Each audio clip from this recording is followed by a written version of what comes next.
ඉතින් සුබම සුබ දවසක් වේවා. ඒ වගේම හබ්බි කුකින් මගේ channel එකට ඔයාලව හරියම ආදරෙන් පිළිගන්නවා.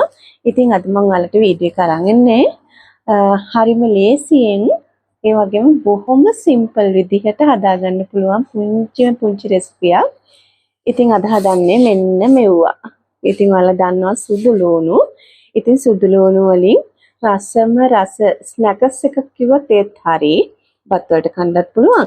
ඒ වගේම තමයි මේක තව දේවල් වලට ගන්න පුළුවන්. ඉතින් අපි බලමු ගොඩක් වෙලා යවන්නේ නැතුව කොහොමද අපි මේක හදාගන්නේ කියලා. ඉතින් අපි ඉස්සර වෙලාම කරන්න ඕනේ සුදු ලුණු ගෙඩි ටිකක් අපි මෙතනින් ගමු. ඉතින් මේකට මේ සම්පූර්ණ මෙන්න මේ වගේ ගෙඩි ගන්න එක තමයි හොඳ. ඒ කියන්නේ මෙහෙමයි. අපි දැන් කෑමක් බීමක් හදද්දී උනත් ඒ කෑමේ රස වගේම ඒකේ පොඩ්ඩක් ලස්සනක් ඉතින් එපාය. ඒ හින්දා මේක හරි ලස්සනට අපිට සේව් කරන්නත් පුළුවන් විදිහට අපි මෙන්න මේ විදිහට සුදු ලුණු සම්පූර්ණ ගෙඩි කීපයක් ඉතින් මම ගන්නවා.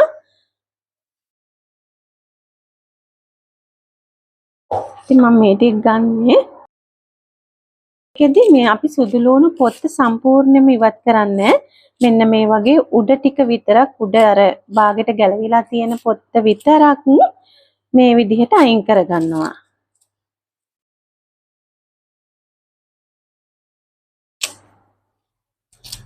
මෙන්න මේ ප්‍රමාණයට වගේ සුදු ලුණු ගෙඩිය මේ පොත්ත අයින් වුණාම හොඳටම ඇති. මෙන්න මේ ප්‍රමාණයට. ඉතින් මේ විදිහට ඔක්කොම අර උඩ පොත්ත විතර සුදු ලුණු ටිකේ සුද්ධ කරගෙන ඊළඟට අපිට ඕන කරනවා මෙන්න මේ වගේ ගෑරපුවක්. ඉතින් මේකට ප්ලාස්ටික් එකක් ගන්න බෑ. මොකද ප්ලාස්ටික් එකෙන් අපිට මේ වැඩේ කරගන්න බෑ. මේ වගේ යකඩ එකක් හොඳට හයිය තියෙන එකක් ඕනේ. මේ විදිහට සුදු ලුණු ගෙඩි අරගෙන මෙන්න මේ අතට සුදු ලුණු බිකට මෙන්න මේ විදිහට හොඳට හිල් කරගන්න ඕනේ. මොකද මේකට හොඳට ලුණු ටික ඇතුළට කාවැදිලා මිරිස් කුඩු හැම හොඳට රස මේවා වෙන්න මේ විදිහට සුදු ලුණු බිකේ අපි හිල් හදා ගන්නවා. ඉතින් මේ ගෑරපු පාවිච්චි කරද්දී චුට්ටක් ඉතින් ප්‍රවේශමෙන් මොකද අතේ තියලා මේ වැඩේ කරද්දී හරි කල්පනාවෙන් ප්‍රවේශමෙන් අපි මේ දේවල් කරන්න ඕනේ. මොන ඔය විදිහට මේ ටිකම හොඳට ගෑරපුවෙන් හිල් කරගත්තා. ඊළඟට ඉතින් අපිට මේ වැඩේට මෙන්න මේ වගේ සාමාන්‍ය බෝල් එකක් වුමනා කරනවා. මේකට ඉතින් වීදුරු මොන්නේ නැහැ. ප්ලාස්ටික් එකක් හරි ඇලුමිනියම් එකක් හරි ඕන එකක් කමන්නේ.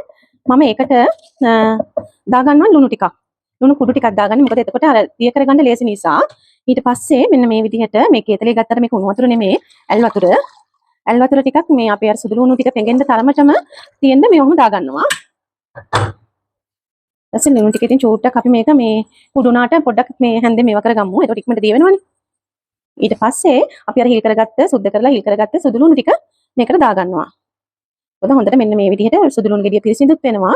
ඒ වගේම මේ හොඳට සුදු ලුණු ගෙඩියට ලුණු රස අහනවා. ඉතින් ඔය විදිහට මම සුදු ලුණු ගෙඩිය හතරම දාගන්නවා. දාලා මේක ඉතින් විනාඩි 5ක් විතර මම මේ ලුණු වතුරේ තියලා තියෙනවා. ඉතින් දැන් මේ විනාඩි 5කට විතර පස්සේ මම කරන්නේ සුදු ලුණු මේ අපි ලුණු වතුරේ පොඟවගත්ත සුදු ලුණු ටික ඒකෙන් අරගෙන මෙන්න මේ විදිහට ටිෂු එකක් හෙලලා පොඩ්ඩක් ඒකට දාගන්නවා. මොකද දැන් අපි මේක බෙද ගන්න ඕනේ ගැඹුරු තෙලේ. ඉතින් ඒ ඉඳලා වතුර ගතිය චූට්ටක් විතර අයින් වෙන්න මේ විදිහට මේ වතුරෙන් අයින් කරගන්නවා. ඉතින් ඔන්න ඊට පස්සේ මම මේ විදිහට භාජනයක් ලිපේ තියාගන්නවා. ලිපේ තියාගෙන පොඩ්ඩක් රත් වෙන්න ඇරලා මේකට තෙල් ටිකක් දාගන්නවා. ඉතින් තෙල් ටිකක් දාගත්තී චුට්ටක් වැඩිපුර වගේ දාගන්න ඕනේ. ඊට පස්සේ තෙල් ටික හැබැයි මේක හොඳට රත් සුදු ලුණු ටික බෙද ගන්න හොඳට රත් වෙන්න ඕනේ. ඉතින් මම දැන් තෙල් ටික රත් වෙනකන් පොඩ්ඩක් ඉන්නවා මේ අපි හදාගත්ත සුදු ලුණු ටික. ඉතින් මේක මාරම රසයි මේ විදිහට හදලා. ඉතින් ඔන්න දැන් තෙල් එකකින් දුම් පිට වෙනවා. ඒ කියන්නේ දැන් තෙල් එක රත් වෙගෙන ඉන්නේ. ඉතින් මම මේ දැන් අපි හදාගත්ත සුදු ලුණු ටික තෙල් එකට දාගන්නවා. හරි පරිස්සමෙන් කරගන්න ඕනේ මේ තෙලෙත් එක්ක මේ විදිහට එකවරම මම මේ හතර දාගන්නවා. හතරම දාගන්න ඉඩ තියෙනවා. මෙන්න මේ විදිහට මේ හතරම දාගන්න. දාලා ඉවරනවා මේ මේක හොඳට ටිකක් එක පැත්තක් බැදෙනකන් තියෙනවා. ඊට පස්සේ ඉතින් මම මේ භාජනයේම මේ ඒකේ දැන් පොඩ්ඩක් සීතල වගේනේ ඒක හොඳ ටිෂු එකකින් හදාගෙන ඔව් ඒකටම ටිෂු එකක් කරලා තියාගන්න. මොකද දැන් අපිට බෙද ගන්න සුදු ලුණු ටික හතර ගන්න ඕන හින්දා කොහොමද මේක බැරිලාද කියලා. ඔව් පොඩ්ඩක් විතර පාට වෙලා ඉතින් අපි කිව්වම කණිත් එකක් අරගන්න. අර ලිමිට් එක මික්ස් මේවා වෙලා හින්දා මේ චුට්ටක් අර තෙල් ගතිය මේ තෙල් මික්ස් වෙනවා වැඩි. හින්දා බොහොම පරිස්සමෙන් මේ වැඩේ කරගන්න ඕනේ.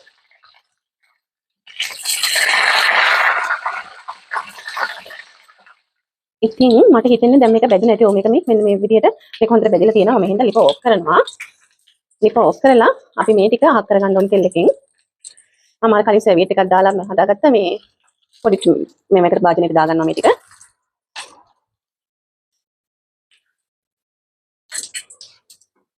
මේ ඔයාලා මේ තෙල් එක වැඩ කරද්දී මේ කියනවා මේවා කරගද්දී ඉතින් ගොඩාක් දුරට හැන්දක් ගන්න තෙල් හැන්ද. මොකද මේ මම වගේ ලේසි වැඩ කරන්න යන්න එපා. මොකද තෙල් එක හරි භයානකයි.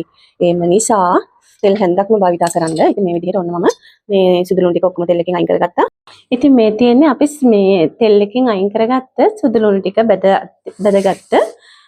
ඊළඟට ඉතින් මම කරන්න හදන්නේ ආයි භාජනයක් අරගෙන හැබැයි මේ භාජනේ මේ වතුර නැතුව හොඳට වේලි භාජනයක් ගන්න. අරගෙන ඒකට දාගන්නවා මිරිස් කුඩු හැන්දක්. හැන්දක් ඔයාගේ රස සැර අනුව ඔයාට පුළුවන් මිරිස් කුඩු එකතු කරගන්න. ඊළඟට මම ගොඩක් දාගත්තේ නැහැ. ඊළඟට ඒකට ලුණු කුඩු චුට්ටක් විතර මොකද අපි දැන් සුදු ලුණු ටික ලුණු එකේ පොඟවලානේ ගත්තේ. ඒ හින්දා මෙන්න මේ විදිහට පොඩ්ඩක් විතර එකතු කරගන්නවා. කරගෙන ඒක පොඩ්ඩක් වොන් ඔය විදිහට කලවම් කරනවා. කලවම් කරලා අපි බෙදගත්ත සුදු ලුණු ටික පොඩ්ඩක් විතර රස්නේ මේ විදිහට ඒකට දාගෙන ඔන්න ඔය විදිහට හොඳට සුදු ලුණු ගෙඩිය මේ ලුණුයි මිරිස් කුඩුයි ටික තවර ගන්නවා. ඉතින් සුදු ලුණු කියන්නේ ඔයාලා දන්නවා ඇති ගොඩාක් ගුණ කෑමක්. ඉස්සර නම් ඉතින් මේ දේවල් මේ විදිහට නෙමෙයි මේ කන්නේ මට මතකයි පොඩි කාලේ මේ කිරියම්ම කරන්නේ ඉරටක් අරගෙන ඉරටට මේ සුදු ලුණු බික ගලවලා ඉරටේ අමුණනවා. අමුණලා මේ ලිපේ අඟුරු තියෙන්නේ. අන්නේ අඟුරු උඩ තියලා සුදු ලුණු පුච්චලා ඉතින් අපිටත් දෙනවා. මොකද බඩේ අමාරුවට හරි මේ ගොඩාක් සුදු ලුණු ගුණයි කියනවා. ඉතින් මෙන්න මේ විදිහට හොඳට කලවම් කරගත්තා. ඉතින් මේ තියෙන්නේ අපි හදාගත්ත සුදු ලුණු ටික. අපි ඉතින් කොහොමද කියලා බලමුද රස.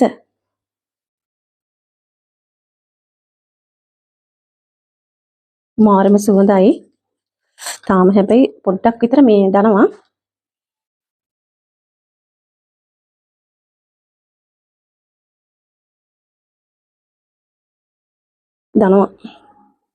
මේ තියෙන්නේ